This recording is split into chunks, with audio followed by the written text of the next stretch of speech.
Hello' everyone, আজি বজাৰৰ পৰা লৈ আহিলোঁ লেটুচ পাত দি পেলাই মই আজি চালাড বনাম।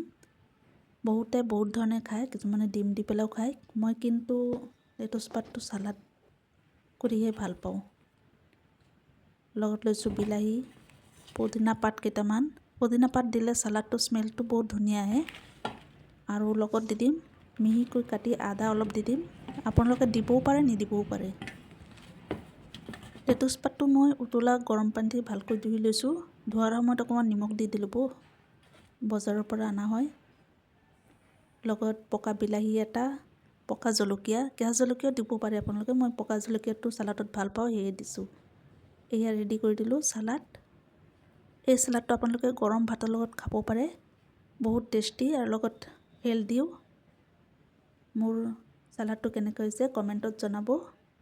আজিলৈ ইমানেই। Bye bye.